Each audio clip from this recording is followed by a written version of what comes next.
मी धन्यता सोनकांबळे. आपण पाहत आहात नागराज न्यूज. पाहूयात आताची सर्वात मोठी बातमी. हसोरी येथे संविधान दिन विविध उपक्रमाने साजरा.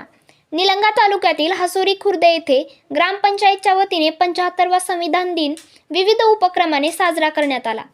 यावेळी सरपंच, ग्रामपंचायत अधिकारी, जिल्हा परिषद शाळेचे मुख्याध्यापक, शिक्षक, नागरिक सहभागी होते. यावेळी संविधानाचे महत्त्व नागरिकांनी भाषणाच्या माध्यमातून विद्यार्थ्यांनी सांगितले. सुरुवातीला गावातून प्रभात फेरी काढून जनजागृती करून गावात संविधानाचे सामूहिक वाचन करून संविधान दिन साजरा करण्यात आला. यावेळी गावातील नागरिक, विद्यार्थी सहभागी होते.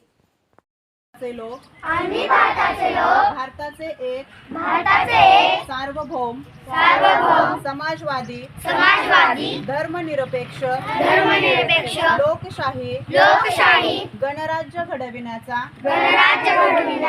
व त्याच्या सर्व नागरिकास सामाजिक आर्थिक व राजनैतिक न्याय विचार अभिव्यक्ती विश्वास श्रद्धा व उपासना यांचे स्वातंत्र्य दर्जाची व संधीची समानता निश्चित. आज 26 नोव्हेंबर म्हणजे संविधान दिन आहे. संविधान दिनाच्या तुम्हाला खूप खूप शुभेच्छा. धन्यवाद. नमस्कार, मी ग्रामपंचायत अधिकारी, ग्रामपंचायत कार्यालय हसोरी खुर्द, मुळे दिलीप गोविंदराव. आज दिनांक 26 नोव्हेंबर 2024 रोजी आपल्या ग्रामपंचायत कार्यालय हसोरी येथे संविधान दिन साजरा करण्यात आलेला आहे. 26 नोव्हेंबर 1949ला संविधान भारताच्या संविधान सभेत ठेवण्यात आला होता. त्यानंतर त्याला मंजुरी 26 जानेवारी 1950ला संविधान आपल्याला भारतात अंमलात आणण्यात आले. जगातील सर्वात मोठे हे संविधान आपले भारताचे आहे. त्यामुळे आपल्या संविधानामध्ये एकूण 235 प्रश्न आहेत. यामुळे आपल्या सर्व ग्रामस्थांना व माझ्या बांधवांना 26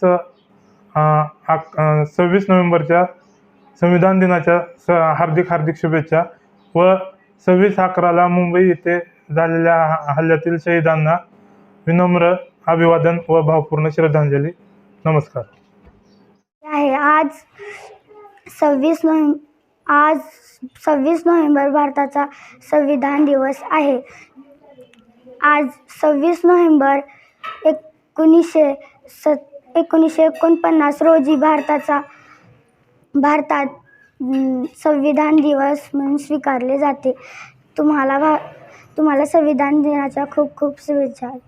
सुप्रिया दिनकर कांबळे, सहशिक्षिका, जिल्हा परिषद प्राथमिक शाळा हसोरी खुर्द, केंद्र बडूर, तालुका निलंगा, जिल्हा लातूर. आज दिनांक 26 नोव्हेंबर 2024 अर्थात संपूर्ण भारत देशभर संविधान दिन हा मोठ्या आनंदाने साजरा केला जात आहे. सर्वांना संविधान दिनाच्या हार्दिक शुभेच्छा. आजचा संविधान दिन हा विशेष आहे.